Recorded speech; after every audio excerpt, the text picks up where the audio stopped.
السلام عليكم ورحمة الله وبركاته. عدنا لكم من جديد مع فيديو جديد باش نشوفوا فيه اليوم كيفاش فرجاني الساسي يعطيه الصحة ويرحم والديه. فهمت، مشى المنتخب يو 17، فهمت، يدعم فيهم، فهمت، يدز معاهم، فهمت، يفكر فيهم بمريول المنتخب، فهمت، يعطيه الصحة، فهمت. لاعب كبير، فهمت، كبير في عمره، كبير في تجربته، كبير في ومش غريب عليه بصراحة. بيناتنا فرجاني الساسي كلاعب كبير، فهمت، يلعب في قطر، مشى عمل طلع على الولاد الصغار، فهمت، يشجع فيهم، فهمت، واحد يعطيه الصحة، فهمت، واحد. ونشوفوا مع بعضنا الفيديو. اليوم من بعد لونترينمون هذا الغدوة وانا اونكور 24 دي ريكوبيراسيون.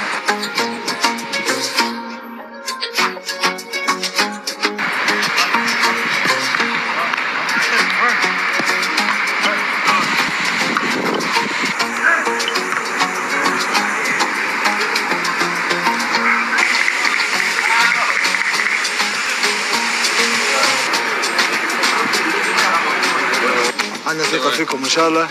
خويا سوا ليش؟ السلام عليكم. سلام سوا. السلام عليكم. ما شاء الله عليهم، يعني حسهم مركزين وعارفين بقيمة الماتش. إن شاء الله من غير بريسيون حتى شيء. إن شاء الله عندنا ثقة فيهم، كنا معاهم وسوا بالدعاء. هم عملوا اللي عليهم، حضروا الماتش نتاعهم، المدرب حضرهم كيما يلزم. إن شاء الله ان شاء الله يا ربي بقدرة ربي غدوة يعملوا ماتش كبير ان شاء الله، كاليفيكاسيون. وان شاء الله بعد الماتش هذاك ان شاء الله يا ربي كيما نقولوا يمشيو للبيت ان شاء الله.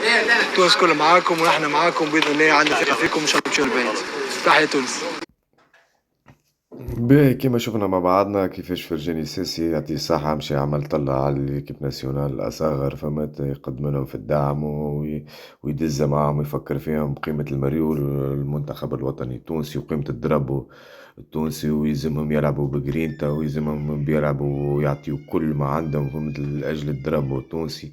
فرجاني ساسي مش غريب عليه الشيء هذايا، فهمت، إنسان محترف، إنسان، فهمت، لعب في برشا جمعيات في تونس، في قطر، فهمت، ومعروف بالحب متاعه للمنتخب الوطني التونسي، فهمت، وقد ما صار فيه البوليميك اللي هبطتها وطاح مردودها وما يستحقش المنتخب وحط في قلبه فرجاني الساسي، كان عبارة، فهمت، المحللين الكلها كما نقولوا المحللين الكلها والصحافة والكل، وحطت في قلوبها اللي فرجاني ساسي ما عادش يرجع للمنتخب، وحط في قلبه وخدم على روحه وعطاه فرصة المدرب، وورانا فرجاني ساسي اللي بلاصتو، فهمت، تنجم تكون أساسية في وسط الميدان المنتخب الوطني التونسي. نتمنى له كل خير للمسيرة متاعه، وإن شاء الله ربي يبارك له، ربي يبقى عليه الستر. وهذه كانت حلقتنا لليوم وما تنساوش تصليوا على النبي في كومنتير وتحطوا كالجيم والابوني. ومرحبا بكم الناس الكلها في قناتكم سبور شو 24.